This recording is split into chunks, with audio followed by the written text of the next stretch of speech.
रामकृष्ण हरी मंडळींनो, माऊली कीर्तन सोहळा महाराष्ट्रातील सर्वात लोकप्रिय असलेले एकमेव चॅनल सप्ताह कीर्तन, भागवत कथा, हरिजागर व लाईव्ह कार्यक्रमाकरिता अवश्य संपर्क करा. माऊली चोपडे.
जाने जाने जैसे जावे जाने जाने जैसे जावे तैसे व्हावे कृपाळे तैसे व्हावे कृपाळे सगुण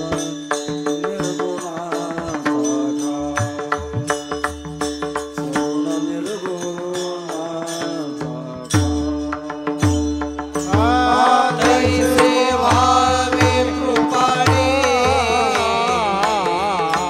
तैसे व्हावे कृपाळे सगुण निर्गुणाचा ठाव सगुण निर्गुणाचा विटे पाव धरिये विटे पाव धरिये सगुण निर्गुणाचा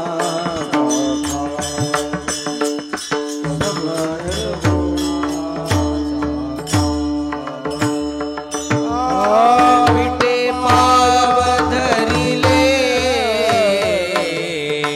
विटे पाव धरिले सगुण निर्गुणाचा ठाव सगुण निर्गुणाचा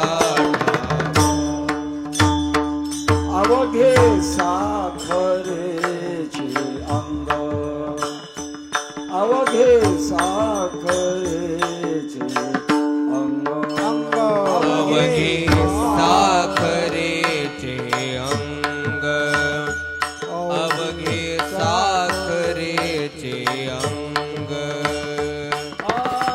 नवे व्यंग निवडिता नवे व्यंग निवडिता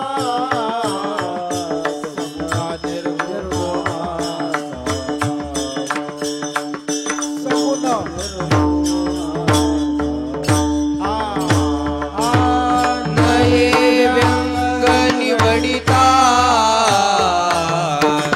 नये व्यंग निवडिता सगुण निर्गुणाचा ठाव सगुण निर्गुणाचा ठाव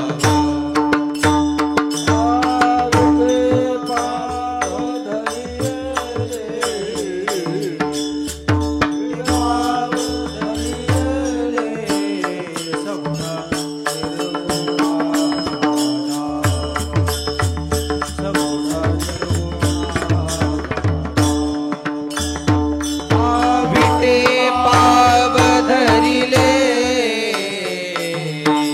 विटे पाव धरिले सगुण निर्गुणाचा ठाव सगुण निर्गुणाचा ठाव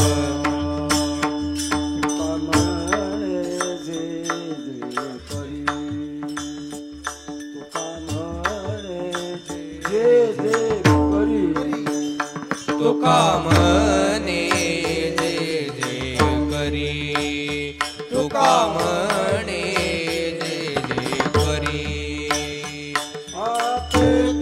हरी भोगिता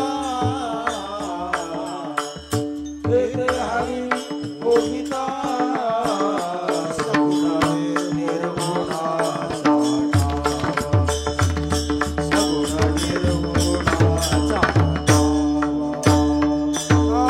तेथे हरी भोगिता तेथे हरी भोगिता निर्गुणाचा ठाव सगुण निर्गुणाचा ठाव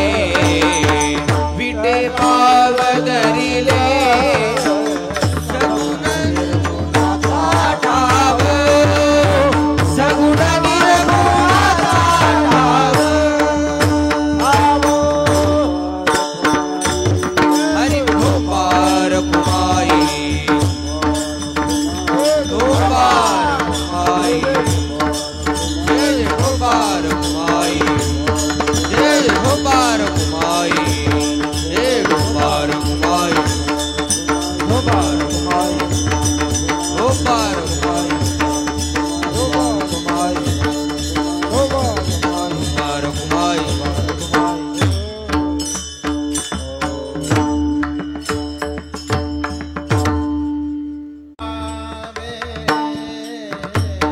जाने जाने जैसे द्यावे जाने जाने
ज्याने जैसे ध्यावे तैसे व्हावे कृपाळी.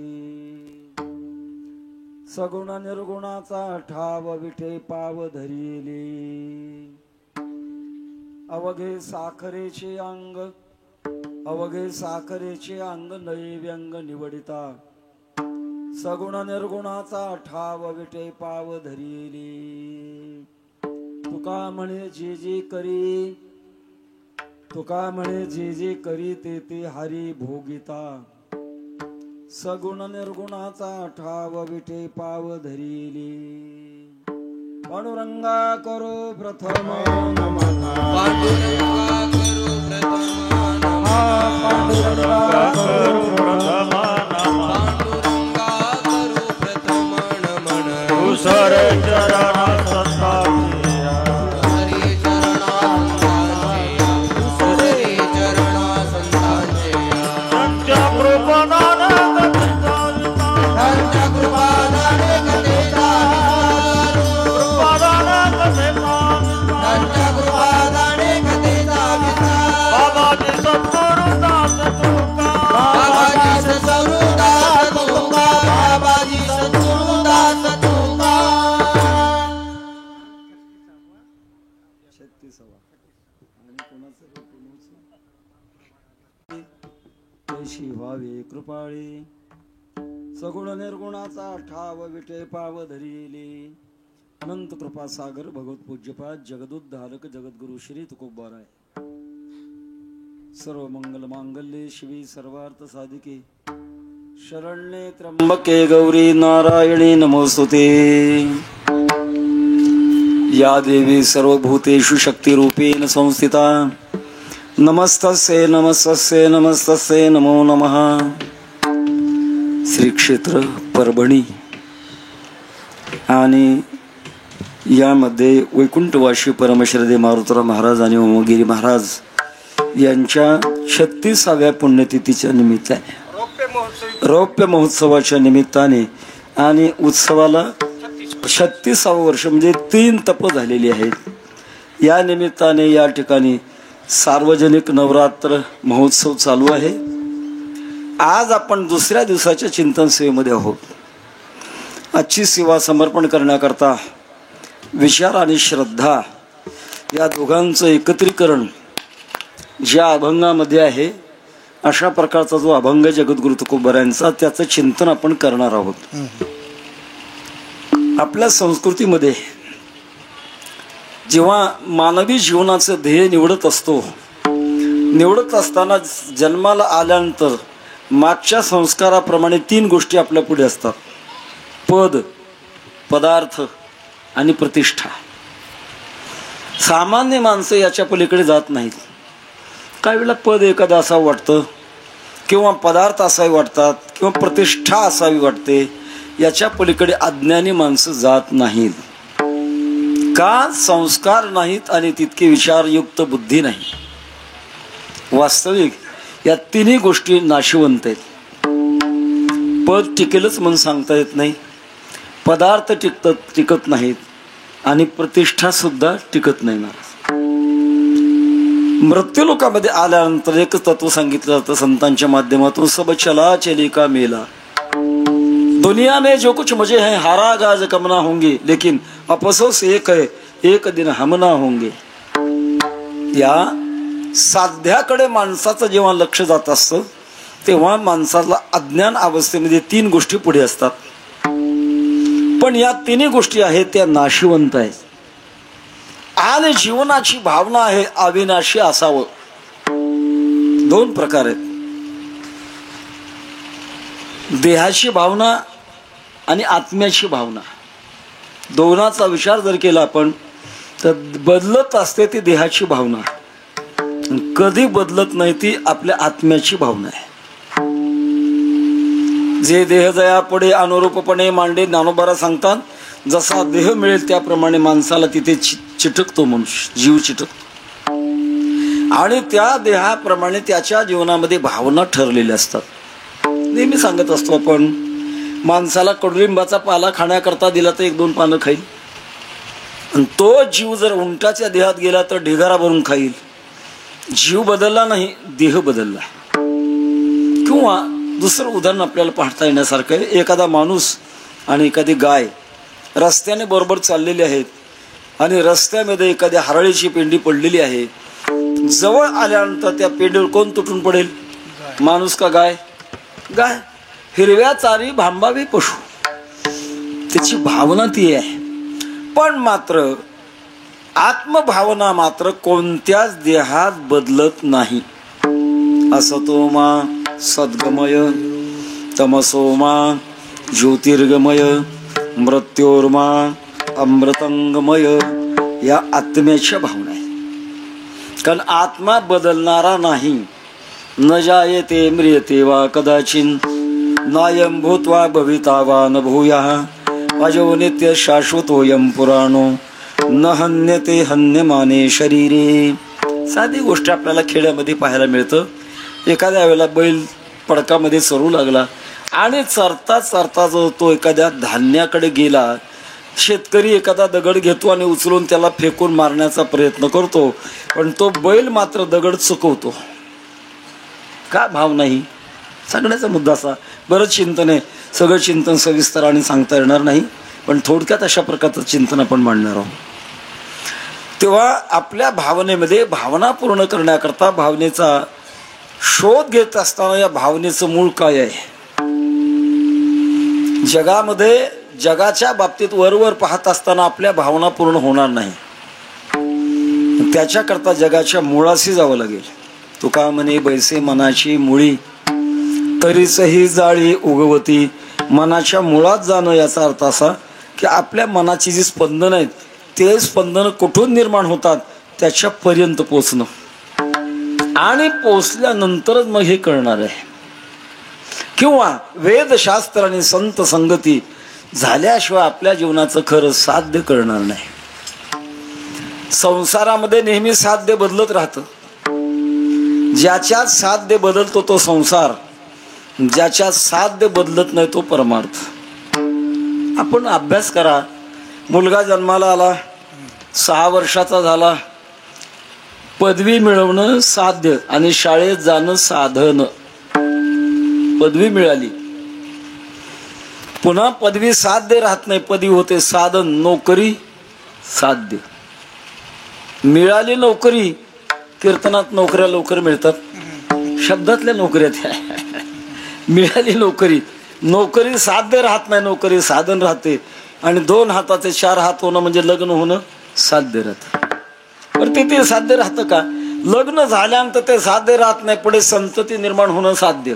रात्र जाईल, साध्य साधन भाव टिकत नाही संसारामध्ये. त्याच्याकरता साधू संतांनी वेदशास्त्राने परमार्थाकडे जीवाची प्रवृत्ती नेमलेली आहे. सामान्यतः परांच खाणी व्यतृण स्वयंभू तस्मात् परांग पश्यति ना अंतरात्मन.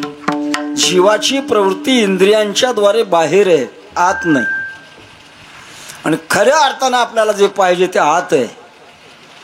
याच्याकरता जेव्हा संत मंडळी आपल्याला अंतर्मुख करण्याचा प्रयत्न करतात, आणि अंतर्मुख करण्याचा प्रयत्न करत असताना असं काही मिळवा म्हणतात की जे मिळवल्यानंतर जगात पुन्हा मिळवण्याची शिल्लक राहणार नाही.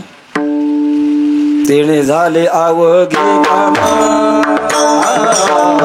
तेणे झाले अवघे कामा, तेणे झाले अवघे कामा, तेणे झाले अवघे कामा. निवार भवभ्रम, निवार भवभ्रम, तेणे झाले अवघे कामा, हे झाले अवघे कामा.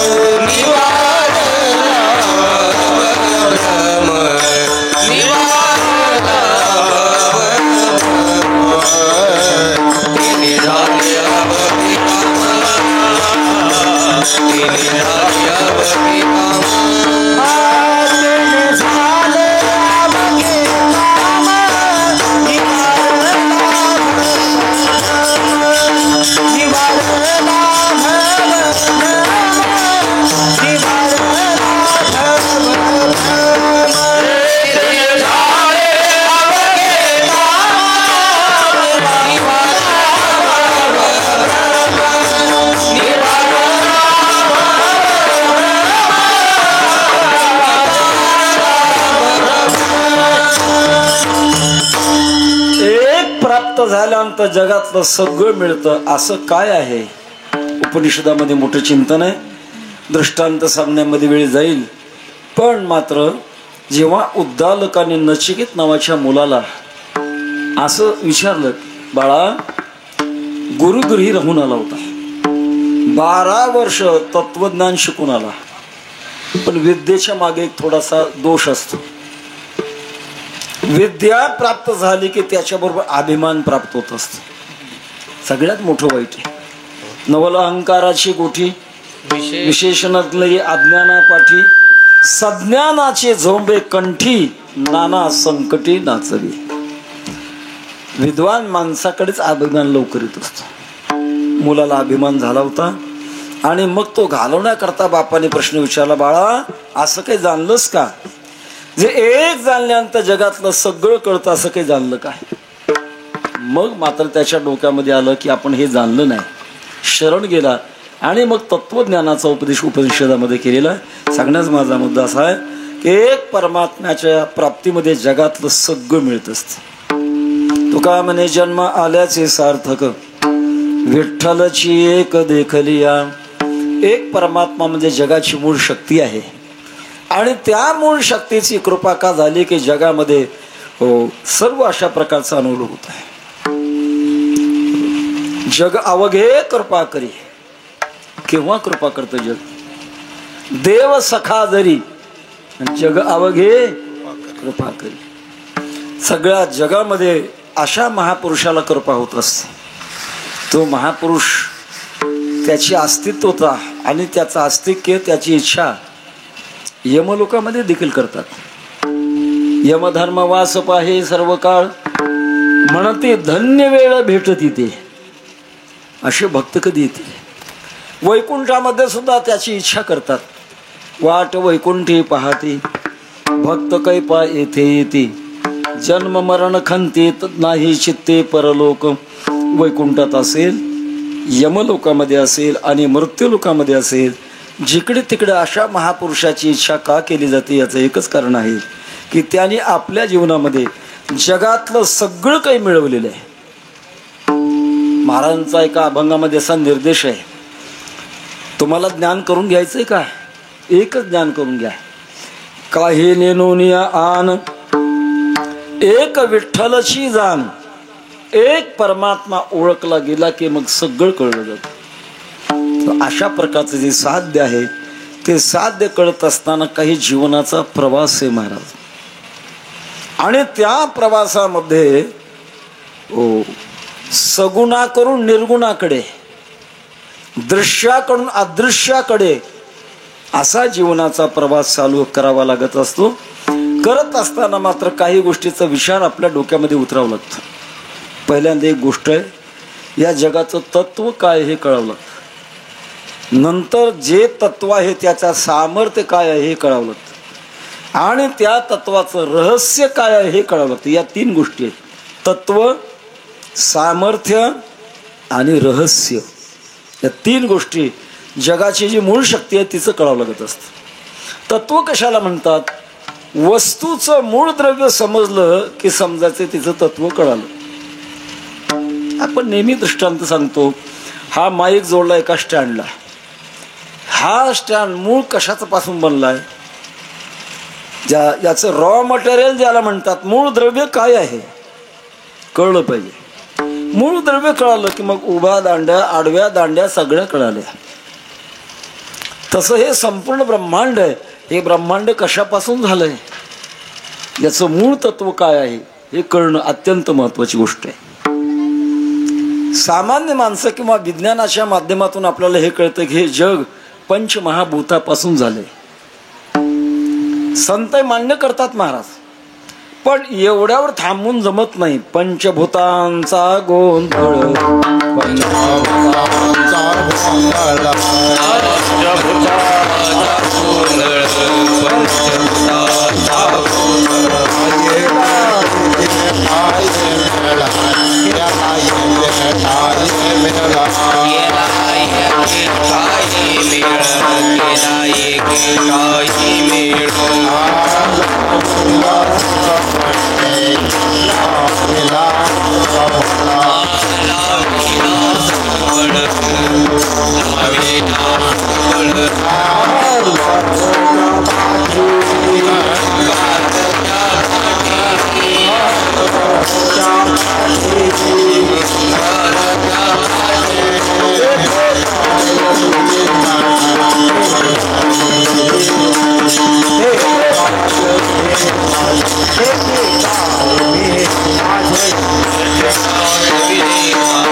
ब्रह्मांडाच्या बुडाशी आपण जाण्याचा विचाराने जर प्रयत्न केला तर उदाहरण आपल्याला एक म्हण माहित असेल, जे पिंडी ते ब्रह्मांडी. म्हणजे आपल्या जे देहात आहे ते संपूर्ण ब्रह्मांडात आहे. आणि देहाचा जर विचार केला याच्यामध्ये 5 महाभूतांचा एकत्र गोळा आहे. हाडाकडे जर बघितलं तर पृथ्वी तत्व आहे, रक्ताकडे जर बघितलं तर जलतत्व आहे, पोटाला हात लावला गरम लागते अग्नी तत्व आहे, नाकाचं बोट नेलं हवा लागते वायू तत्व आहे, आणि कुठल्याही अंगामध्ये शस्त्र खुपसतं आकाश तत्व आहे. फक्त एवढा थोडा विचार आहे की काही प्राण्याच्या शरीरामध्ये पृथ्वी तत्व अधिक आहे. जे प्राणी पृथ्वीवर राहतात त्या प्राण्याच्या शरीरामध्ये पृथ्वी तत्व अधिक आहे. बैल असेल, कुत्रा असेल, मांजर असेल, जे जे पृथ्वीवर राहतात त्यांच्या शरीरामध्ये पृथ्वी तत्व अधिक आहे. काही प्राण्याच्या शरीरामध्ये जलतत्व अधिक आहे. उदाहरणार्थ मासा का पाण्यात राहतो? जलतत्व अधिक आहे. कासव, मगर, काही सर्प पाण्यातच राहतात का? जलतत्व अधिक आहे. काही प्राण्याच्या शरीरामध्ये अग्नितत्व अधिक आहे. असं शास्त्र आहे. सूर्यमंडळाच्या जवळ काही प्राणी आहेत पण इतक्या जवळ असून सुद्धा भस्म होत नाही. त्याचं कारण त्यांच्या शरीरामध्ये अग्नितत्व अधिक आहे म्हणून ती भस्म होत नाही. काही प्राण्याच्या शरीरामध्ये वायू तत्व अधिक आहे. उदाहरणार्थ कावळा, चिमणी, साळुंकी का उडतात? त्याचं कारण आहे त्यांच्या शरीरामध्ये वायू तत्व अधिक आहे. आणि सर्व प्राण्याच्या शरीरामध्ये आकाश तत्व आहे. या सगळ्या तत्वाच्या बाबतीमध्ये विचार करत असताना पण हे पंचमहाभूत बनली कशाची याच्या खाली जर गेलो आपण तर बाकी कुठल्याही शास्त्राला कळणार नाही महाराज कशापासून बनलं. एखाद्या वेळेला आपण विचार करतो मातीपासून घर बांधलं, पण पुढचा विचार करा बरं, माती कशापासून झाली? नाही लवकर कळणार. पाण्याचा विचार करा, पाणी पितो आपण पण पाणी कशापासून झालं? त्याचं रॉ मटेरियल काय आहे? सगळ्या पंचमहाभूताचं रॉ मटेरियलचा विचार करत गेलो तर आपल्या बुद्धीला ते कळणार नाही. त्याच्याकरता संत मंडळी याच्या बुडाशी जातात, याच्या बुडाशी सांगतात, एकला एकटाची झाला नानाकारी. एकच परमात्मा अनेक रूपाने नटला. 16 सूक्ष्म जीव जीवाची अंतरी, सूक्ष्म जीव असू द्या स्थूल जीव असू द्या, सगळ्याच्या आत एकच परमात्मा असा नटलेला आहे. त्याचं नाव आहे तत्व. परमात्मा तत्व कळालं की संपूर्ण ब्रह्मांड कळालं. त्याच्याकरता तत्व कळणं अत्यंत आवश्यक आहे. पण त्या परमात्म्याचं सामर्थ्य देखील करावं लागत असतं. त्याच्याकडे काय शक्ती आहे? त्याच्याकडे फार मोठी शक्ती आहे महाराज. हे सगळं जग सहजासहजी निर्माण करण्याची शक्ती भगवान परमात्म्याकडे आहे. हे सामर्थ्य त्याचं. भगवद्गीतेच्या 9व्या अध्यायामध्ये भगवान म्हणतात, गतिर्भर्ता प्रभ साक्षी निवास शरणम सुहृद प्रभव प्रलय स्थानम निधानम बीजमव्यम आकाशे सर्वत्र वसावे वायूने नाव भरी उगे नसावे पावके दहावे वर्षावे जळे. हे कोणाचं आहे? भगवान म्हणतात आज्ञा माझी आहे. हे माझ्या आज्ञेने पंचमहाभूत काम करतात. अर्थात भगवान परमात्म्याचं सामर्थ्य आहे. जयापासून सकळ महिमंडळ हे झाले आंधळ्या पांगळ्याचा एक विठोबा दाता. आंधळ्या पांगळ्याचा एक विठोबा दाता. सर्व होय जाणता सर्व होय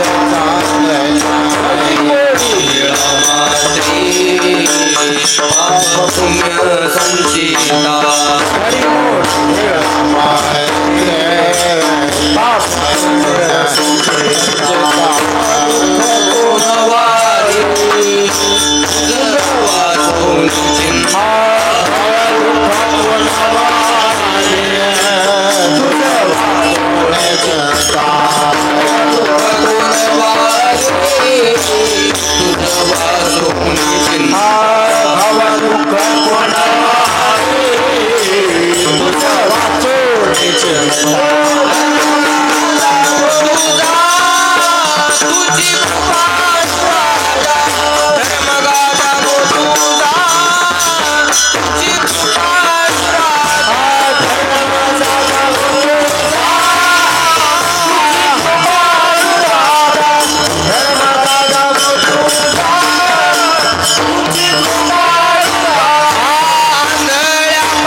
भगवान परमात्म्याने हे सगळं तयार केलं, निर्माण केलं. त्याच्यात जगण्याची ताकद त्याच्यातच आहे. आणि परमात्मा या जगाचा संहार देखील वेळेला करतो. उत्पत्ती, स्थिती आणि लय तिन्ही गोष्टी भगवान परमात्म्याच्या स्वाधीन आहे. जगाला निर्माण करत असताना जगाला सांभाळणं सुद्धा भगवान परमात्म्याची सत्ता आहे. एक गर्भोपनिषद नावाचं उपनिषद आहे. त्याच्यामध्ये असं चिंतन आहे, आईच्या उदरामध्ये जो गर्भ असतो त्या गर्भामध्ये जीवात्मा 7व्या महिन्यात टाळू फोडून मध्ये जातो, असं वर्णन आहे.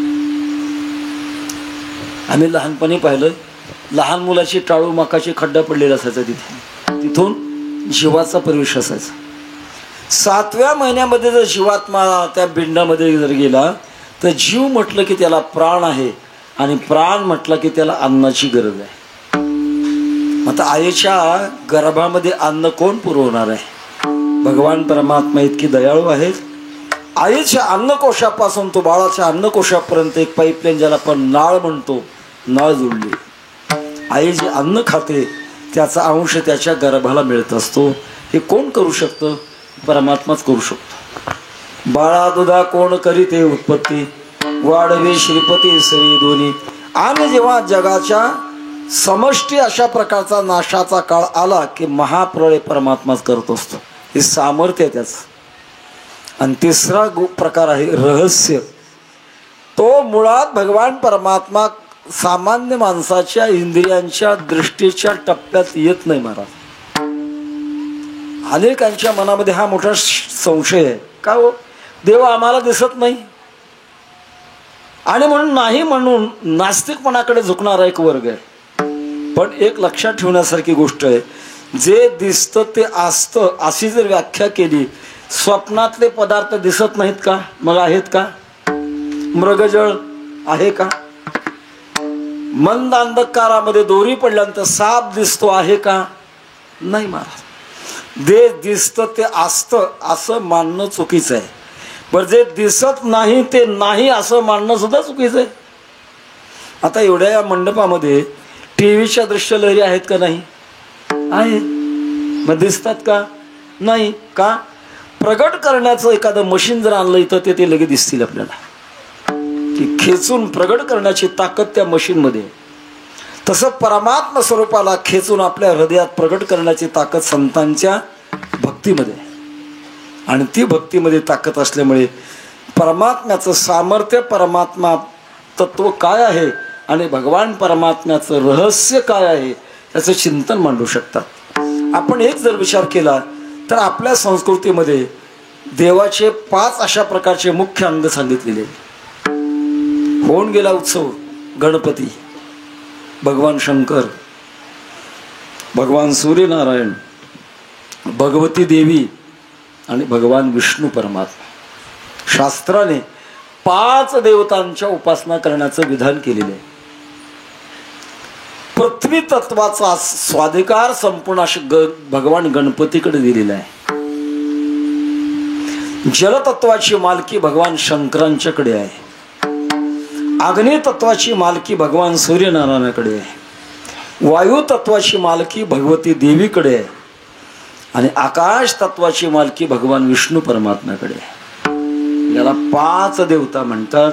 आणि आपल्या शरीरामध्ये जर 5 महाभूत आहेत तर सर्वांचं व्यवस्थित स्थिरीकरण होण्याकरता देखील आपल्याला 5 अशा प्रकारच्या देवतांची उपासना करावी लागते. जरी आपण आपल्या वारकरी संप्रदायामध्ये तो हा देवाचा हे देव भगवान पांडुरंग परमात्मा सर्वस्व मानलो, पण मानत असताना सुद्धा इतर देवता देखील आपल्याला मानावे लागतात. विश्वमाऊली ज्ञानोबरांच्या ज्ञानेश्वरीमध्ये पहिलाच अध्याय बघा. ओम नमोजी आद्या वेद प्रतिपाद्या जय जय स्वसंवेद्या आत्मरूपा. पुढे देवा तूच गणेश. का मानलं? देवो देवी मी सिपाही. का मानलं? मुद्दा असा आहे की आपल्या संस्कृतीमध्ये 5 देवतेला आपण मानतो, मग 5 भिन्न भिन्न आहेत का? 5 एकच आहेत? असा महत्वाचा प्रश्न आहे महाराज. प्रकार असा आहे, 5 हे शक्ती प्रगट करण्याची वेगळी वेगळी ठिकाणं आहेत, पण वस्तू मात्र एकच आहे. एकच परमात्मा असा भिन्न प्रकारे रूप धारण करतो. असं आहे, जडाची निर्मिती असते, जीवाचा जन्म असतो आणि परमात्म्याचा अवतार असतो. जड हे पराधीन असतं. इथं मंडप तयार केला, करणाऱ्या लोकांनी कसं पाहिजे, कुठं खांब पाहिजे, कसं वरून आच्छादन घातलं पाहिजे, सगळे पराधीन. ते जसं कर्त्याने करावं तसं होत आहे. जड हे पराधीन आहे. दुसरा जीव आपल्या कर्मानुसार आहे. कर्मानुगो गच्छति जीव एकः. आपलं मागचं जे कर्म आहे, प्रारब्ध, सांख्यशास्त्र नावाचं शास्त्र आहे, त्याच्यामध्ये चिंतन आहे. सत्यकर्म मूले विपाको जात्यायुर्भोगः. जात, आयुष्य आणि भोग आपल्या मागच्या कर्माप्रमाणे आपल्याला मिळतं असं शास्त्र सांगतंय. आणि म्हणून त्या पद्धतीप्रमाणे आपल्याला जन्म घ्यावा लागत असतो. आपलं मागचं कर्म आपल्याला भोगायला पुढे येत असतं. छोटा जाता जाता दृष्टांत सांगून देतो. आपल्या वारकरी संप्रदायामध्ये सजन कसाई नावाचं एक मोठं भगवत भक्ताचं चिंतन आहे. सजन कसाया विकू लागे मांस, माळ्या सावत्यास खुरपू लागे. सजन महाराजाला एकदा जगन्नाथ भगवंताच्या दर्शनाला जाण्याची इच्छा झाली. दर मुक्काम पायी प्रवास करू लागले. पायी प्रवास करता करता पावसाळ्याचे दिवस, आकाशामध्ये ढग जमा झाले होते आणि थेंब तुटू लागले. गावातलं मंदिर शोधेपर्यंत आपण भिजून जाऊ याच्याकरता एक घराचं दार उघडं होतं. मध्ये गेले. घर मालकाला विनंती केली, बाबा रात्रभर मला तुमच्या घरामध्ये जागा द्याल का? आकाशामध्ये ढग जमा झालेत, मंदिर शोधेपर्यंत मी भिजून जाईल, मला प्रवास करायचा आहे पुढचा. घर मालकाने सांगितलं काय हरकत नाही, थांबा. रात्र झाली, 12-1 वाजण्याची वेळ. एक महत्वाची गोष्ट सांगतो, माणसाला मिळाले इंद्रिय हे वापरण्याकरता फार मोठी विचारशक्ती पाहिजे. इंद्रिय ही शस्त्रापेक्षा घातक असतात. जर नाही आपल्याला कळालं, तलवार कोणीकडून धरायची, शेंड्याकडून धरायची का मोठीकडून धरायची कळावं लागतंय. बंदूक चालवत असताना सुद्धा कशी धरायची हे कळालं पाहिजे, नसता बंदुकीचा झटका बसत असतो. सांगण्याचा माझा मुद्दा असा की इंद्रिय शस्त्रापेक्षा घातक आहेत. सजन कसाई महाराज भगवंताचं चिंतन करत करत त्या घरात झोपी गेले होते. त्या घराची घर मालकीन तिने पाहिलं, सजन कसाई महाराज स्वरूपाने सुंदर होते आणि भक्तीचं तेज निर्माण झाल्यामुळे तिच्या अंतःकरणामध्ये विकार निर्माण झाला होता. सजन कसाई महाराजांना हालून जागं केलं आणि आपली देहवासना पुरवण्याकरता विनंती केल्यानंतर सजन कसाई महाराजांनी हात जोडले. पराविया नारी माऊली समान हे गेले नेमून स्थायीची. हे आमच्या मापात बसत नाही असं नका बोलू. काही त्या ग्रहलक्ष्मीला असं वाटलं की कदाचित माझ्या पतीची भीती म्हणून हे मला स्वीकारत नाहीत. काही विचार केला नाही महाराज. घरामध्ये मोठा वरवंटा होता, वरवंटा उचलला आणि झोपी गेलेल्या पतीच्या डोक्यात घातला. एका क्षणात पती जाग्यावर गेला आणि मग पुन्हा जाऊन विचार करू लागल्या, सांगू लागल्या, आता काय तुम्हाला भीती आहे, होते भीती ती गेली आहे. सजन कसाई महाराज विचार करतात, कुठल्या जन्माचं पाप मला या घरी राहावं लागतंय, इतकं भयानक अशा प्रकारचं पाप. सजन कसाई महाराज काही तयार होत नाहीत. असं लक्षात आल्यानंतर ती घर मालकीने मोठमोठ्याने आरडायला लागली, बघा हो, कोणीतरी अपरिचित मनुष्य मुक्कामाकरता जागा मागितली त्याने आणि जागा मागून आला आणि माझ्या पतीच्या डोक्यात उरवंटा घातला, त्याचा नाश केला. आता गावातले शेजारी पाजारी काही फुलाच्या माळा घालतील गो. खूप बडवलं, खूप बडवलं. शेवटी कोर्टामध्ये केस दाखल झाली. दाखल झाल्यानंतर सजन कसाई महाराजांचे दोन्ही हात तोडण्याकरता ऑर्डर न्यायाधीशाने दिली. दोन्ही हात तोडले, पण सजन कसाई महाराज माघारी फिरले नाहीत. महाराज जगन्नाथ भगवंताच्या क्षेत्राकडे निघाले. जात असताना विचार करू लागले की भगवंता, काय माझा अपराध होता, मी एवढा त्यागातून जगत असताना सुद्धा मला शिक्षा मिळावी. दर दर मुक्काम जगन्नाथपुरीला पोचले, पण मनामध्ये थोडासा एक भाव निर्माण झाला. इतक्या दुरून इतकं कष्ट सहन करून मी इथपर्यंत आलो आणि मग या जगन्नाथ प्रभूला माझी दया असेल तर त्याने माझ्यापर्यंत येऊ नये का? एका बागेमध्ये बसले चिंतन करत. थोड्याच वेळात जगन्नाथ प्रभू प्रगट झाले. प्रगट झाल्यानंतर सजन कसाई महाराजांनी पाठ फिरवली. पुढे भगवान जगन्नाथ प्रभू पुढे गेले, पुन्हा पाठ फिरवली. एखाद्याचा भाव वाढला म्हणजे किती वाढेल काही सांगता येत नाही. 3 वेळेला पाठ फिरवल्यानंतर जगन्नाथ प्रभू म्हणतात, महाराज तुम्ही मला बोलवलं म्हणून मी तुमच्या पुढे प्रगट झालोय आणि तुम्ही पाठ दाखवता. तेव्हा सजन कसाई महाराज म्हणतात, देवा अरे धुंद झाला तुझा दरबार, काय तुझ्या दरबारमध्ये चांगलं राहिले रे, काय मी पाप केलं होतं का माझे हात तुटले गेले. तेव्हा जगन्नाथ प्रभू सांगतात, सजन महाराज हे या जन्मातलं नाही, हे मागच्या जन्मातलं आहे. मागच्या जन्मात असा प्रकार, एक कसाई एक गाय कापणार होता आणि ती गाय त्याच्या तावडीतून निसटली. गाय पळू लागली, कसाई मागे लागलेला होता आणि एक अशा प्रकारचा रस्ता होता अरुंद. त्या अरुंद रस्त्यामध्ये गाय पुढे, कसाई मागे आणि योगायोगाने तुम्ही पुढून येत होतात. तो ओरडत होता, आडवा आडवा आडवा. आज तुम्हाला काही कळालं नाही, तुम्ही हात आडवे केले त्याच्यामुळे गाय आडली गेली आणि त्या गायीचा काटा काढला. ते मागचं कर्म तुम्हाला, ज्या हाताने गाय अडवली म्हणून ते हात तुटले गेले. मुद्दा असा आहे, माणसाचं कर्म किती बारकाव्याचं असतं महाराज. हे सगळं बारकाव्याचं कर्म आपण घेऊन जन्माला आलो, पण मात्र भविष्य घडवत असताना मात्र आपण काय पाहिजे ते करू शकतो. वैकुंठवासी गुरुनाम गुरु बंकट स्वामी महाराज म्हणायचे, मनुष्य जन्म म्हणजे जंक्शन स्टेशन आहे. आपल्याला स्वर्गाला जायचंय, वैकुंठाला जायचंय, का पुन्हा मृत्यू लोकाला जायचंय का नरक लोकाला जायचंय हे आपण ठरवल्याप्रमाणे भविष्य करू शकत असतो.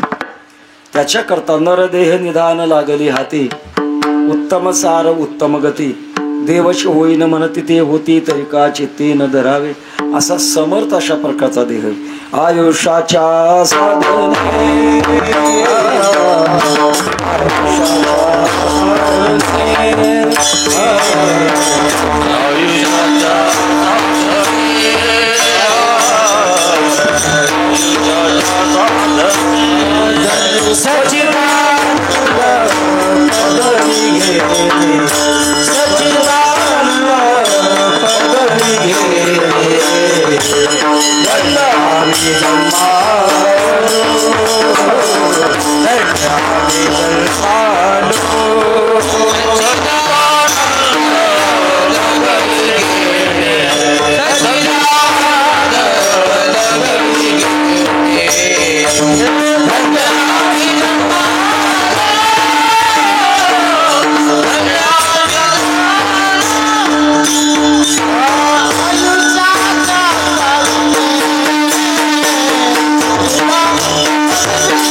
या मानवी जीवनाच्या साधनेतून आणि आनंद ही अवस्था प्राप्त करून घेता येत असते. पण घेत असताना मात्र पहिल्यांदा परमात्मा जो जगाचा मालक आहे त्याच्या शरण गेलं पाहिजे. प्रकार असा दिसतो काही सामान्य माणसाला परमात्म्याची जी 5 रूपं आहेत या 5 रूपामध्ये आपण कोणतं रूप निवडावं, ज्या रूपाचा आपण आश्रय केल्यानंतर आपण पूर्णत्वाला प्राप्त होऊ, अशी जेव्हा शंका येते अशा वेळेला जगद्गुरु तुकोबाराय त्या शंकेचं निरसन एका दैवी नियमाच्या अभंगाच्या पहिल्या चरणातून प्रगट करतात. हो जाने जाने ऐसे ज्ञान जैसे ज्ञान जाने जाने ऐसे ज्ञान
नियम सांगतात, दैवी नियम.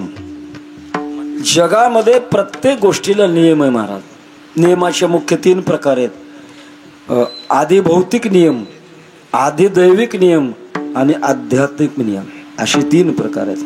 भौतिक नियम या स्थूल जगामध्ये काही अशा महत्वाच्या गोष्टी आहेत की त्या गोष्टी नियमानुसार चालतात.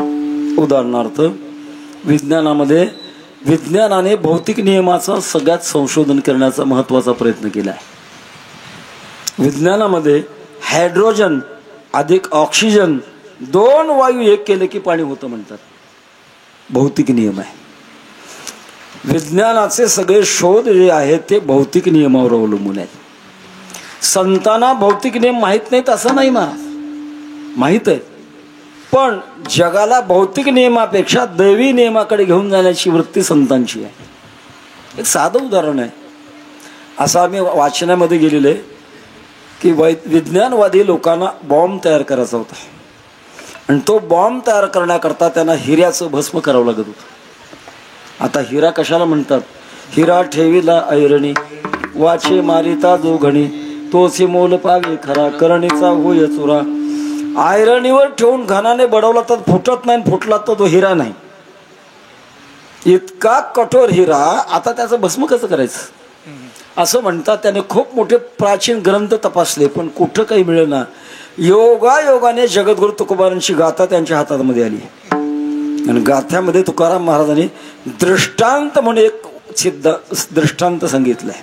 ढेकणाच्या संगे हिरा जो भंगला, कुसंगे नाडला साधू तैसा, ढेकणाच्या संगीतीने हिरा नष्ट होतो.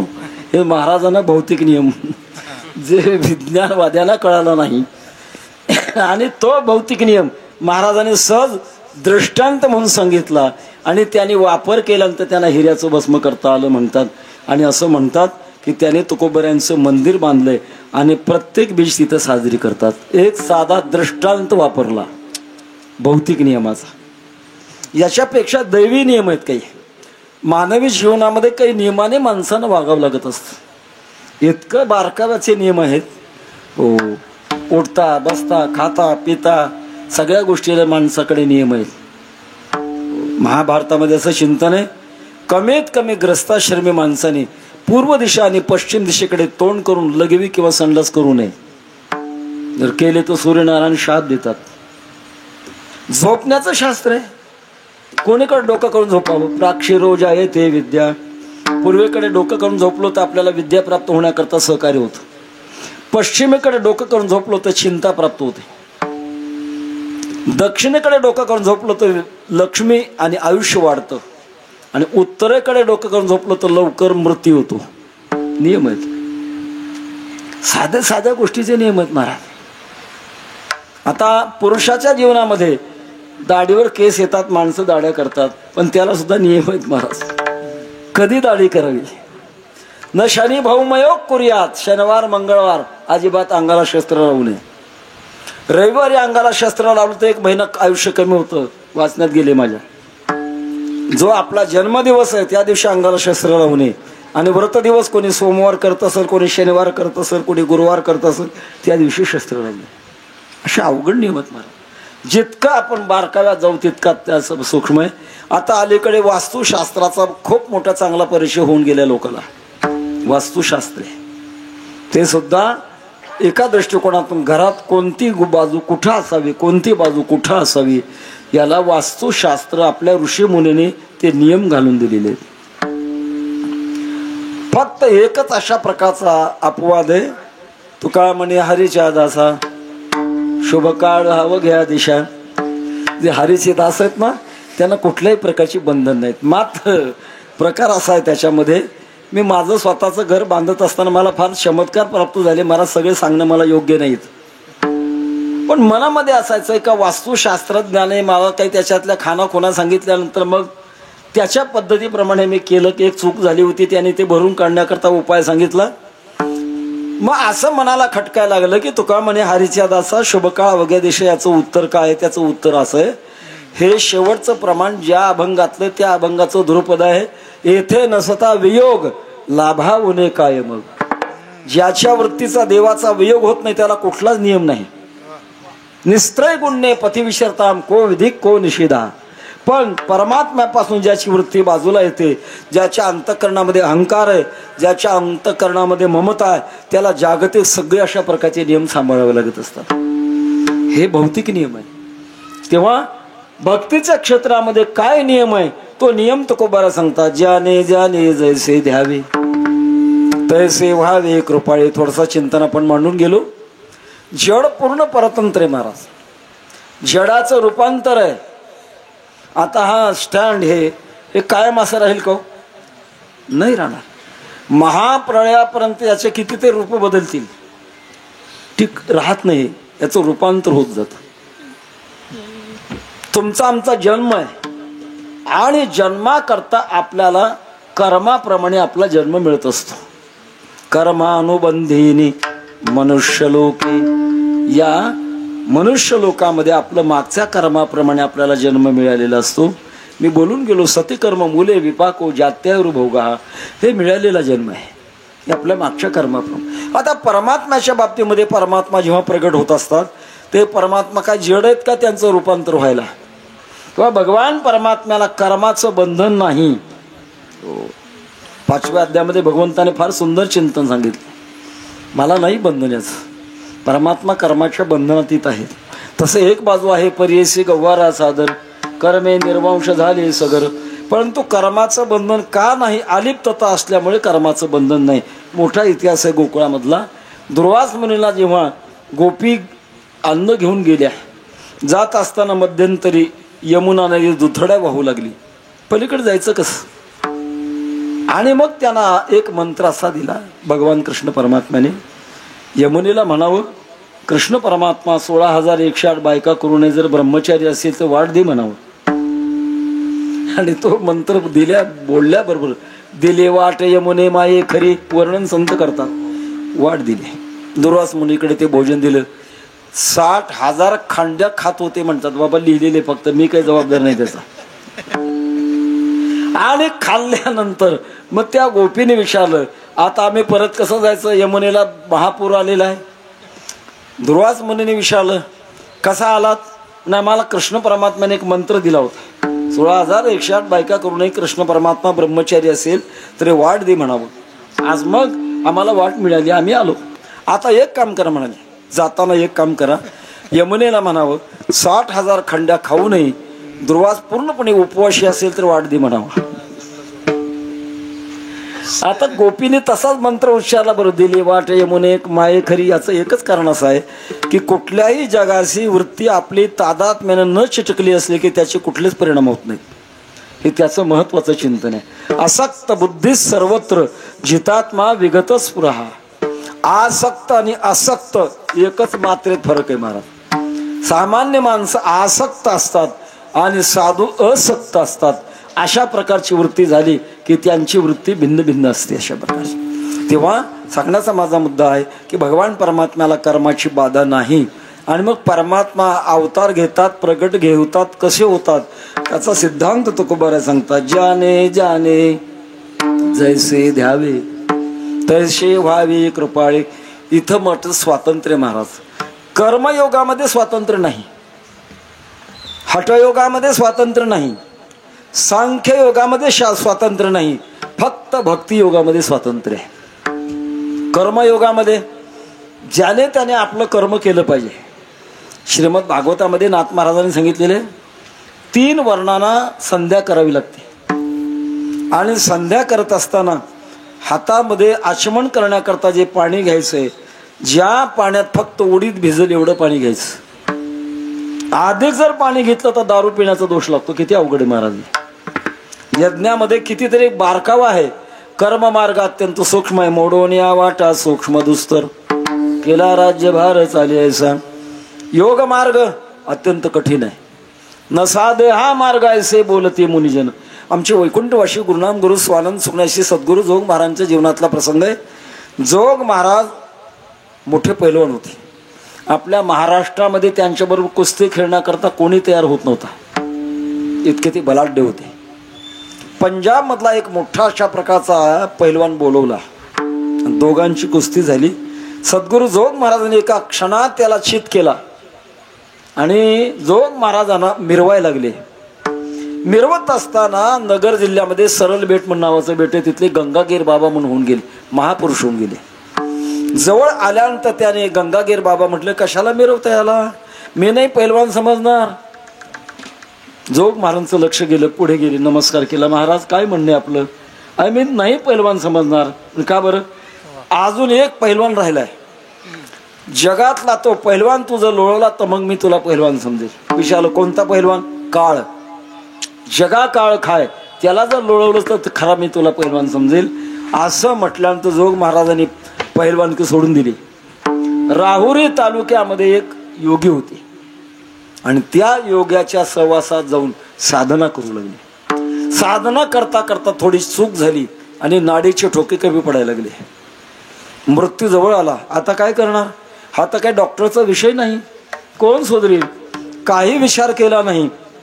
आळंदीला आले आणि आजान वृक्षाच्या खाली ज्ञानेश्वरीची पारायण सुरू केली आणि माऊलीला प्रार्थना केली, माऊली उरले ते हरी तुम्हा समर्पण. आता शिल्लक राहिलेलं आयुष्य मी तुम्हाला समर्पण करतो. प्रत्यक्षात ज्ञानोबा प्रगट झाले. डोक्यावर हात ठेवला आणि सांगितलं काळजी करू नको, आयुष्य दिले, वारकरी संप्रदायाचा प्रचार कर. तेव्हापासून जोग महाराजांनी वारकरी संप्रदायाचा प्रचार करायला सुरुवात केली. अगोदर असं म्हणतात वारकरी ग्रंथराज ज्ञानेश्वरीवर श्रद्धा ठेवून होते पण उघडत नव्हते. वस्त्रामध्ये बांधायचं, पाठशी घ्यायचं, आई म्हणायचं. आईला कसं उघडं करायचं या भावनेमध्ये वारकरी संप्रदाय होता. पण जोग महाराज सांगितलं अरे बाबा हो, आईला उघडं केल्याशिवाय तिचं दूध कसं पिता येईल. आणि मग जोग महाराजांनी ग्रंथराज ज्ञानेश्वरीचा अंतरंग पुण्याला सांगण्याचा माझा मुद्दाचा न साधे हा मार्ग ऐसे बोलती मुनिजन. अंबाजोगाईजवळ सनगाव म्हणून आहे. सनगावला एक ज्ञानेश्वर माऊली म्हणून होते आणि ते साधना करत होते योगाची. योगाची साधना करता करता बिघाड झाला, पोट फुगलं, काही उपचार झाला नाही, त्याच्यात त्यांना जावं लागलं. योग मार्ग अवघड आहे महाराज, धोकेदायक आहे. ब्रह्मज्ञानाचा मार्ग, ब्रह्मज्ञान प्राप्त झाला की अहंकार प्राप्त होतो आणि अहंकार प्राप्त झाला की तसा जर देह पडला तर ब्रह्मपिशाच्याच्या योनीला जावं लागतं. याच्याकरता 4 मार्गापैकी सगळ्यात सोपा मार्ग जर असेल तर भगवान परमात्म्याची भक्ती मार्ग हा सोपा आहे. तो कामणे सोपे आहे सर्वाहुनी शहाणा तो धणी घेतो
पंत बहु सोपा पुण्य नागवे या पापा येणे जाणे खेपा येणेची केस खंडती.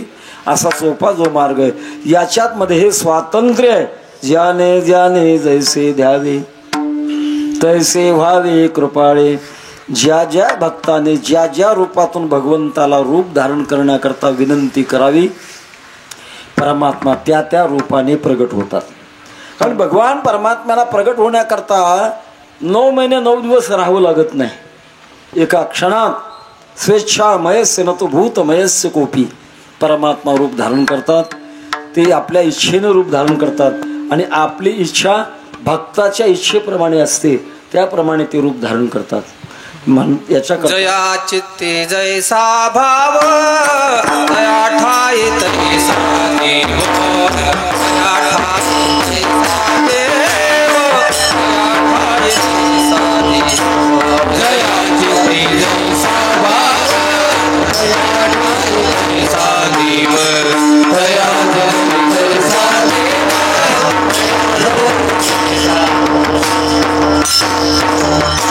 तया लागी तैसा देव. ज्याच्या अंतःकरण जशी भावना असेल होय भक्ती केला तैसा परवे धरावे ते इच्छा. आता दृष्टी पुढे ऐसाची तूर आहे, जो मी तुझं पाहे पांडुरंगा. भक्ताची इच्छा, आणि इच्छा होते ती अधिक सहवासामुळे होते. ज्या भक्ताला जे भगवंताचं रूप अधिक सहवासात असतं त्याचं प्रेम त्याच्यात जुळतं, आणि प्रेम त्याच्यामध्ये जुळल्यामुळे भक्त तशाच रूपाने भगवंताला प्रार्थना करतात. आणि प्रार्थना करत असताना ध्यान करून प्रार्थना करतात. आणि अभंगामध्ये शब्द आहे, ज्याने ज्याने जैसे ध्यावे तैसे व्हावे कृपाळे. जसं ध्यान करावं. ध्यानाचे प्रकार आहेत. आता मराठीमध्ये ध्यान म्हणजे आठवण, त्याचा अर्थ होतो का हो आमच्या ध्यानातच राहत नाही, 70 वर्षाचं वय झालंय, 60 बुद्धी नाठी. हे ध्यान म्हणजे हो, अभंग ध्यानात राहत नाही म्हणतात. हे ध्यान म्हणजे आठवण. आता इथं ध्यान म्हणजे आठवण नाही महाराज. आपल्याला परमात्म्याचं रूप कसा पाहिजे त्याच्या प्रकारे अंतःकरणामध्ये नाम आठविता कंठी पुढे उभा जगजेठी. आपण ज्या पद्धतीने भगवान परमात्म्याची आठवण करू, परमात्मा त्या पद्धतीप्रमाणे रूप धारण करतात. असा भक्तीमध्ये सोपेपणा आहे. म्हणून मग आता कोणी गणपतीच्या रूपाने, कधी भगवान शंकराच्या रूपाने, कधी सूर्याच्या रूपाने, कधी भगवती देवीच्या रूपाने, आणि कधी भगवान विष्णू परमात्म्याच्या रूपाने. ज्याने ज्याने जैसे ध्यावे तैसे व्हावे कृपाळे. कृपाळे, कृपालय शब्दाचा अपभ्रष्ट रूप आहे कृपाळे. आपल्या मराठी भाषेमध्ये बऱ्याच शब्दाचा अपभ्रष्ट रूप असतं. खेडेगावातल्या लोकांना संधियुक्त शब्द उच्चार करता येत नाही. उदाहरणार्थ ब्राह्मण नाही म्हणतात, बामन. आपल्या परभणी जिल्ह्यामध्ये गोदावरी गंगा आहे. मुळात शब्द गोदावरी नाही, गोवध हारी आहे, पण त्यातले काही शब्द काढले गोदावरी. कुंभार, मुळात शब्द कुंभार नाही, कुंभकार आहे, पण ते का काढून टाकला कुंभार. घंगाळ, मुळात शब्द घंगाळ नाही, गंगाजळ आहे, ते घंगाळ झालं. तसं कृपाळ हे कृपालय म्हणजे कृपेचा साठा असणारा भगवान परमात्मा भगवत भक्ताची जशी इच्छा असेल त्याप्रमाणे पूर्ण करतात. ज्याने ज्याने जैसे ध्यावे तैसे व्हावे कृपाळे. भक्त जशी इच्छा करेल त्याप्रमाणे भगवान परमात्मा रूप धारण करतात. एक छोटासा प्रसंग आपल्याला सांगायला हरकत नाही. तशा पद्धतीप्रमाणे बराचसे 1.5 तास होऊन गेलेला आहे, पण थोडक्यामध्ये सांगून पुढे आपण पुढच्या चरणाचा विचार करूया. राम अवतार, भगवान परमात्मा निजधामाला जाणार. हनुमंतराज समोर आले, नमस्कार केला. प्रभू तुम्ही आता निजधामाला जाणार, मी चिरंजीव आहे, येऊ शकत नाही. माझी एक इच्छा आहे, या रूपातून मला दर्शन कधी देणार. भगवान प्रभू रामचंद्राने सांगितलं, हनुमंता पुढचा अवतार आहे कृष्ण अवतार, आणि कृष्ण अवतारामध्ये मी द्वारकेचा राजा झालो, मग मात्र या रूपात दर्शन देणार. हनुमंतराचं समाधान झालं. आपलं चिंतन करत थांबले. राम प्रभू निजधामाला गेले. श्रावण मध्ये अष्टमी रात्री 12 वाजता कृष्ण परमात्म्याचा अवतार झाला, आणि तो अवतार गोकुळामध्ये वर्णन आहे 11 वर्ष 11 महिने 11 दिवस राहिले. 12व्या दिवशी मथुरेला गेले आकुर्राच्या रथात बसून. गेल्यानंतर तिथे कंसाचा निपात केला, अनेक राक्षस मारले, आणि त्याच्यामुळे मथुरेवर आक्रमण होऊ लागलं सारखं. आपल्यामुळे लोकांना पीडा होते म्हणून भगवान परमात्म्याने मथुरा सोडली. रचिले द्वारका तुका म्हणे, द्वारका नगरी रचून टाकली. तिथे भगवान परमात्मा द्वारका नगरीचे राजे झाले. हनुमंतराच्या लक्षात आलं की आता द्वारका नगरीचे कृष्ण परमात्म्याच्या रूपातून झालेले आहेत, पण आपल्याला शब्द दिलाय राम रूपातून द्वारकेमध्ये राजा झाल्यानंतर दर्शन देणार. हनुमंतराय एका बागेमध्ये आले, आणि आल्यानंतर स्वभावाप्रमाणे पानं तोडायची, फुलं तोडायची, फळं तोडायची. कृष्ण परमात्म्याकडे निरोप गेला. कोणीतरी वानर आले बलाढ्य, आणि आपल्या बागेमध्ये ते नासधूस करायला लागले. असं आता कृष्ण परमात्म्याला काही कळणार नाही का महाराज? या सर्वज्ञ सर्वविद असं शास्त्रामध्ये वर्णन आहे. तो सर्वज्ञ परमात्मा, त्यांना कळालं की हनुमंतराय आले, दुसरं कोणी नाही आलेले. आता एक काम करू, मोठी माणसं एका कामात अनेक कामं करत असतात. त्या पद्धतीप्रमाणे गरुडाला झालेला होता अभिमान, जगाचा मालक मी माझ्या पाठीवर वाहतो, कोण माझ्यासारखा शक्तिशाली आहे. त्याचा अभिमान दूर करण्याकरता एक महत्वाची गोष्ट आहे, कुठल्याही क्षेत्रामध्ये आपण मोठं व्हावं, फक्त अभिमान असू नये. अभिमान निर्माण झाला की तो संपला. अभिमानाचे तोंड काळे, दावी बळे अंधार. चांगला मृदंग वाजवता यावा पण मृदंग वाजवण्याचा अभिमान नसावा. चांगलं गायन करता यावं पण गाण्याचा अभिमान नसावा. चांगलं कीर्तन करता यावं पण कीर्तन करणाऱ्याचा अभिमान नसावा. खूप मोठी श्रीमंती मिळावी पण श्रीमंतीचा अभिमान नसावा. सत्ता मिळावी पण सत्तेचा अभिमान नसावा. महाराज जर अभिमान शिरला तर मग मात्र ते नष्ट होत असतं. तेव्हा भगवान परमात्म्याने गरुडाचा अभिमान दूर करण्याचं ठरवलं आणि सांगितलं, गरुडा जा रे.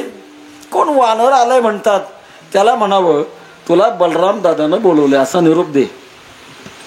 वाईट वाटायला लागलं, एवढा मोठा जगाचा मालक पाठीवर वाहणारा बी आणि एका वानराला बोलवण्याचं मला काम सांगावं, पण करता काय मोठ्याची आज्ञा नाही म्हणता येईना. गरुड गेले, दूर उभं राहिले. ए वानरा, तुला बलराम दादानं बोलवलंय.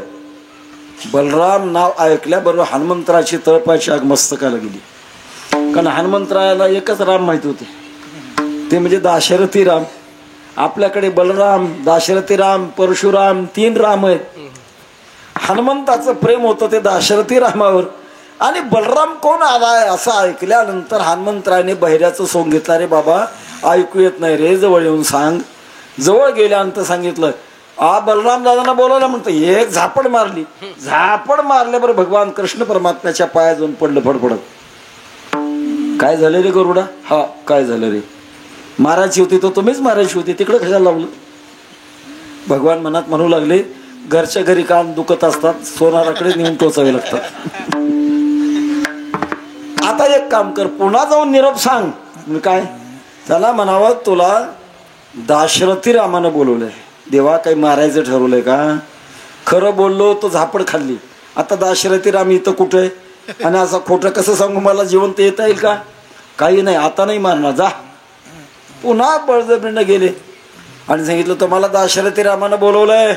आनंद झाला, वा वा वा, येतो रे बाबा, चल पुढे. गरुड पुढे आला, सांगितलं आता येतो म्हटले ते.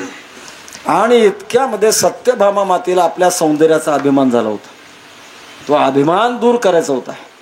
सत्यभामा मातेला सांगितलं, हे हनुमंतराव येणार आहे, मी वचन दिलंय, मी रामरूपानं प्रकट होतो आणि तू सीतेचं रूप धारण कर. सत्यभामा मातेला वाटलं सीता काय माझ्या इतकी सुंदर होती काय? आपल्या महालामध्ये गेल्या, शृंगार केला आणि निघाल्या भगवंताकडे. इतक्यात नारद महर्षी भेटले. आईसाहेब कुठं झाला? ते मालकाने नवका सीता म्हणून रूप बनायला सांगितलंय, कशी वाटते सीता? नारदाने सांगितलं, आईसाहेब खरं बोलू का खोटं? म्हणजे खरं सांग ना. सीता मातेच्या दासीच्या नका इतकं शोभत नाही तुम्ही. पुन्हा परत, पुन्हा शृंगार, पुन्हा परत, पुन्हा शृंगार. इतक्यात हनुमंत आल्याबरोबर भगवान कृष्ण परमात्म्याने एका क्षणात रामरूप धारण केलं आणि रुक्मिणी साहेबाला सांगितलं, तू सीता बन. एका क्षणात सीता झाल्या. झाला भीमकी आपण राम सीता का, ज्याने ज्याने जैसे ध्यावे तैसे व्हावे कृपाळे. आमचे वैकुंठवासी गुरुवारी मामासाहेब दांडेकर एक प्रसंग सांगायचे, तेवढा सांगतो आणि भावार्थ ओळखतो. एकच आपला परमात्मा, एकच शक्ती, पण अनेक रूपाने ती नटते. याच्यावर विश्वास असावा आणि परीक्षा तशीच असावी. गुरुवारी मामासाहेब सांगायचे, एका माणसाने कुत्रा पाळला होता, खूप लाडका कुत्रा, बराच दिवस त्याचा सहवास. आणि त्या कुत्र्याला आपण ओळखू येतो का याच्या करता त्या मालकाने एके दिवशी असं ठरवलं की आपण रूप बदलू आणि कुत्र्यापुढे अचानक जाऊ. त्या मालकाने फेटा बांधत नव्हता, पण कुठून तरी फेटा मागवला, फेटा बांधला आणि कुत्र्यापुढे अचानक गेला. गेल्याबरोबर कुत्र्याने गोंडा गोळायला सुरुवात केली. त्याच्या लक्षात आलं मालक आपलेच आहेत, फक्त फेटा बदललाय. असं फेट्याचे सगळे रंग बदलून पाहिले, पण ते कुत्र गोंडाच घोळायचं. मालकाने शेवटी पुन्हा काळी टोपी घातली तरी गोंडाच घोळला, तांबडी घातली गोंडाच घोळला, पांढरी घातली गोंडाच घोळला. गुरुवारी मामासाहेब म्हणायचे, एक सामान्य कुत्रा आपला मालक वेश बदलून आला तर त्याला ओळखतो, आपण तर माणूस आहे महाराज. जगाचा मालक जर वेश बदलून आला तर त्याला आपण ओळख का नाही ओळखू? याच्याकरता परमात्मा जसा जसा आपण रूप धारण करावं ध्यान धारण करावं तसा तो होत असतो. ज्याने ज्याने जैसे द्यावे तैसे व्हावे कृपाळे. असा होणारा परमात्मा मुळात कुठे अभंगाच्या दुसऱ्या सगुण निर्गुणाचा सगुण निर्गुणाचा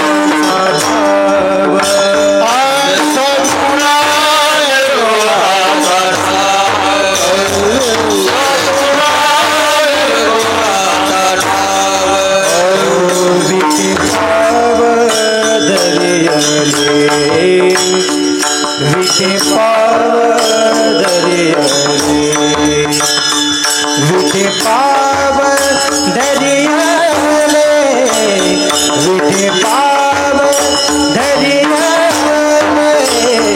सगुण निर्गुणाचा ठाव सगुण निर्गुणाचा ठाव विखे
सगुण निर्गुणाचा ठाव विठे पाव धरिले.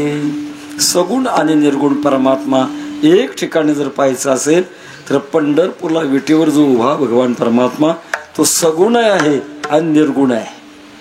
दोन विरुद्ध शब्द आहेत. सगुण म्हणजे गुणाने युक्त आणि निर्गुण म्हणजे अजिबात गुण नाही. असे दोन विरुद्ध शब्द एका ठिकाणी येतात. याचं एकच कारण आहे, परमात्म्याकडे ती शक्ती आहे. शास्त्रामध्ये याला व्याघात म्हणतात. त्या व्याघाताचं रूप सांगत नाही मी आता. एकदम विरुद्ध, गुणयुक्त आणि गुणरहित असं एक कसं होईल महाराज? एका माणसाने असंच ऐकला महिमा, माणसाने व्रत करावलं पाहिजे. कारण तत्वज्ञान, साहित्य, कला, सदाचार आणि इतिहास 5 गोष्टी असल्या तर धर्म जगत असतो, ना तर जगत नाही. सदाचारामध्ये व्रत करावं लागतात. आपल्या वारकऱ्याला व्रत करावं एकादशी सोमवार, एकादशी आणि सोमवार असं व्रत ऐकता ऐकता त्याने संधी काळ हा व्रताचा काळ असतो. या दृष्टिकोनातून पौर्णिमा आणि अमावस्या हा पर्व काळ ऐकल्यानंतर त्याला असं वाटलं आपल्याला दोन्ही अमावस्या आणि पौर्णिमेचा हा व्रताचा भाग करायचा. पण आपल्याकडे एकादशीच्या बाबतीमध्ये ज्यांना शक्य ते निराहार राहतात, नाही जमलं दुग्धाहार, फलाहार, अलीकडे जे जमल ते जे अन्नात बसत नाही अशा प्रकारचं घेतात. असा प्रकार आहे.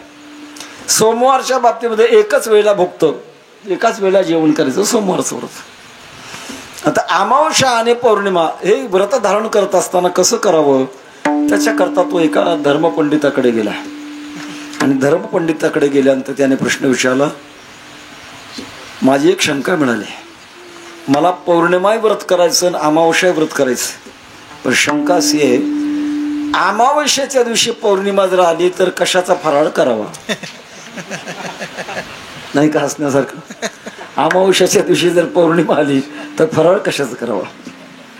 ज्यांना प्रश्न विचारला ते मोठे बुद्धिमान होते. त्यांनी सांगितलं बरं सोपं काम. काय?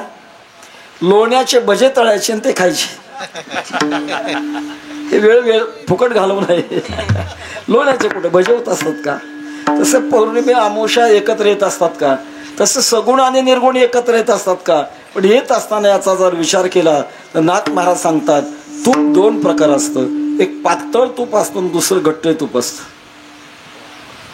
घट्ट तुपच आहे आणि पातळ झालेलं तुपच आहे. किंवा पाणी पातळ आहे आणि 36 अंशाच्या खाली तापमान जर आणलं तर त्या पाण्याचा बर्फ होतो, घट्ट आहे. पाण्याचा व्यवहार करण्याकरता भांडं लागतं, बर्फाचा व्यवहार करण्याकरता भांडं लागत नाही, हातात धरलं की जमतंय.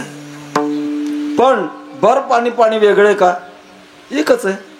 तसा भगवान परमात्मा सगुण होतो भक्ताच्या करता आणि मुळात निर्गुण आहे, पण दोन्ही एकच आहे. सगुण निर्गुण एको गोविंद रे, सगुण निर्गुण एको गोविंद रे.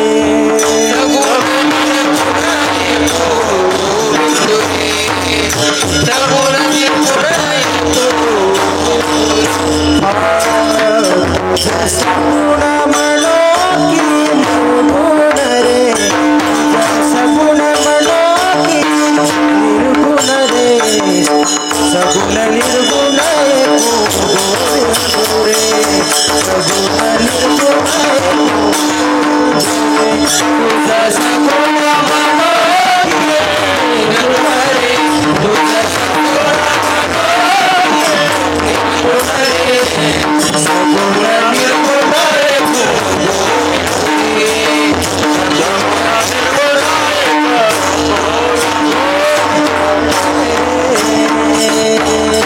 ज्ञान प्रसिद्ध अभंग आहे. पहिला प्रश्न तेच करतात, उत्तर तेच देतात. देवा काय म्हणू तुला, सगुण म्हणू का निर्गुण म्हणू? उत्तर देतात सगुण निर्गुण एक गोविंद रे. परमात्मा तो सगुण आहे आणि निर्गुण मुळात आहे. सगुण होतो भक्ताच्या इच्छेकरता. देवा हाती रूप धरवू आकार, निदो निराकार होऊ त्यासी. असा परमात्मा दोन्ही एक आहे आणि तो एक असणारा मूळ परमात्मा विटेवर आहे. जेव्हा नव्हते चराचर तेव्हा होते पंढरपूर, जेव्हा नव्हती गोदा गंगा तेव्हा होती चंद्रभागा. वसे सुदर्शनावरी म्हणून अविनाश पंढरी. जगाचा जेव्हा महाप्रलय होतो तेव्हा पंढरीला धक्का लागत नाही असं संतांचं म्हणणं आहे. सांगण्याचा इतर तसा तोच भगवान परमात्मा सगुण आणि निर्गुण दोन्ही उभय रूप आहे. महाराज आम्हाला लवकर पटेना, दोन्ही एक कसं होईल? आज आपल्या देशामध्ये 3 समाज आहेत. त्यामध्ये एक समाज असा आहे, देव मानतात, वेद मानतात, पण देव सगुण मानत नाहीत, मूर्तीत मानत नाहीत. परमात्मा निर्गुणच आहे, सगुण नाही असं म्हणणारा एक वर्ग आहे. त्याच्यामध्ये भगवान सगुण भी है और निर्गुण भी है, कैसा होता है? दोन्ही कसं होईल? विरुद्ध टोक आहे असं म्हणणारा एक समाज आहे. परंतु अनुभवाने आपल्या वारकरी संप्रदायामध्ये बाप रखमा देवरू सगुण निर्गुण रूप विटेवरी बाणली खूण. परमात्मा सगुण निर्गुण एकात्मक आहे. पटेना गेलं त्याच्याकरता दृष्टांत म्हणतो कोबार आहे. अभंगाच्या 3ऱ्या चरणात दृष्टांत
सांग नये व्यंग निवडिता साखर मोठा खडा केला साखरेचा आणि खडा केल्यानंतर ती साखर कोणा बाजूना गोड आणि कोजा बाजूनं फिकी असं होत नाही महाराज. सर्वांगी साखर आवघी गोड. ऊस गुडाकून जास्त गोड आणि वाड्याकून कमी असतो, पण त्याच ऊसाची जेव्हा साखर बनली जाते मात्र ते सर्वांगी साखर आवघी गोड. आम्ही एक दृष्टांत सांगत असतो. 20 जानेवारी एक पाहुणा एका पाहुण्याच्या घरी गेला. शक्यतो मित्राने किंवा पाहुण्याने दुपारच्या वेळेला कोणाच्याच घरी जाऊ नये, कारण सत्कार करण्याकरता अडचण येत असते. एवढा म्हणे गेला. घर लहान होतं, बैठक आणि स्वयंपाकघर अत्यंत जवळच्या जवळ होतं. घर मालक घरामध्ये गेला. आपल्या पत्नीला सांगितलं, बघ फार आवडता पाहुणा आहे बरं का, दुधामध्ये भरपूर साखर टाक आणि दूध तयार कर. पत्नीने सांगितलं, मालक साखर संपली घरातली, दुपारच्या वेळेला दुकानं बंद आहेत, शेजारी पाजारी शेतात गेलेत, काय टाकू होता त्याच्यात. माणूस प्राणी असा आहे की अडचणीला पर्याय काढणार आहे. त्यांनी सांगितलं, मग कसं आहे का, एक काम कर ना, तो बैल टाक दुधात. बैल तर बाळून खाल्ला. कुत्र टाक, कुत्र बेबीनं खाल्लं. मांजर टाक, हा मांजर आहे, मांजर टाकते. मांजर टाकले दुधात आणि टाकून तयार झालेलं दूध तो घर मालक घेऊन आला. सगळं ऐकलं होतं त्याने. विचार करत होता, ज्याचा मुलगा बैल खातो आणि ज्याची मुलगी कुत्र खाते ते माणसाचं घर आहे का राक्षसाचं घर आहे. दूधच घेईना महाराज. त्या घर मालकाच्या लक्षात आलं की आतलं याने ऐकलं म्हणून दूध घेईना. सांगितलंय, बघा असं झालं. 14 जानेवारी महिलांचा संक्रांतीचा सण असतो आणि संक्रांतीच्या सणाला महिला काही वाण लुटतात म्हणजे देतात. कोणी चमचे, कोणी कंगवे, कोणी फण्या, कोणी डबे. आमच्या गावात साखरेचे पदार्थ लुटले. बैल होता तो साखरेचा, तो बाळूनं खाल्ला. कुत्र होतं ते साखरेचं, ते बेबीनं खाल्लं. आणि मांजर होते साखरेची दुधात टाकून आणली. आता द्या म्हटलं. शंकाच गेली. बैल, कुत्र, मांजर हे नुसते नाव आहेत आणि आकार भिन्न आहेत. सगळ्यामध्ये एकच साखर आहे. तसं संपूर्ण जगामध्ये एकच परमात्मा महाराज, दुसरं काही नाही. स ब्रह्मा, स शिवा, स विष्णू, स परमा पुरुष खराट. वेद सांगतात. ज्ञानोबारांनी सांगितलं, देवो देवी मीच पाहिजे. आणि वेगळं नाहीच आहे हे, मीच त्या रूपाने बनत असतो. या दृष्टिकोनातून अवघे साखरेचे अंग नये व्यंग निवरिता सगुण निर्गुणाचा ठाव विटे पाव धरिले. असा जो भगवत भक्त श्रद्धेने भगवंताच्या सेवेकरता जे काही करेल तो परमात्मा असा व्यापक आणि रहस्य रूप असल्यामुळे सगळ्यांचा स्वीकार करतो. अभंगाच्या शेवटच्या चरणात तुका म्हणे जे जे करी, तुका म्हणे जे जे करी, तुका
म्हणे जे जे करी ते हरी भोगिता सुंदर दृश्य हा सिद्धांत आहे. स्वतः भगवान म्हणतात अखंड सकळ हे सकळामुखी आरपीज तसे मज एकी नेन नयासारखी मूर्खी नपविजय मात.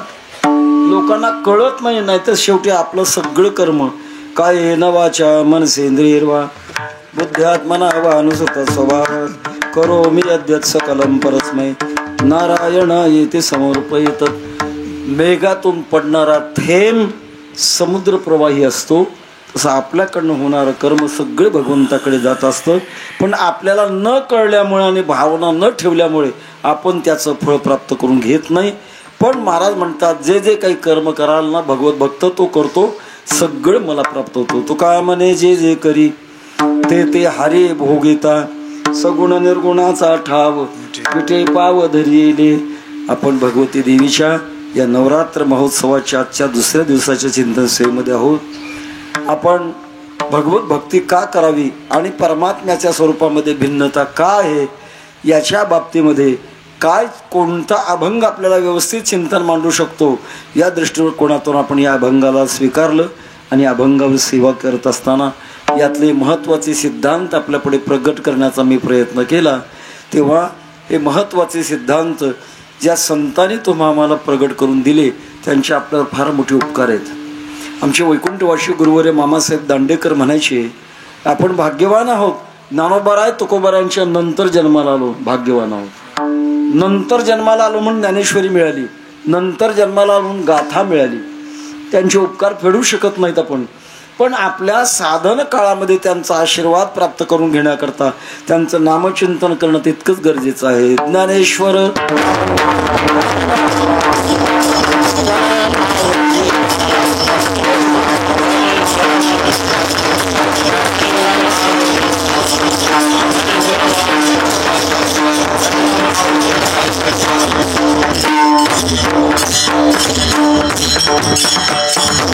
प्रतिवर्षी संपन्न होणारा हा सोहळा, याच्यामध्ये खासदार साहेबांचा देखील फार मोठा वाटा. सर्व गावकरी मिळून आपण हा कार्यक्रम करत आहात.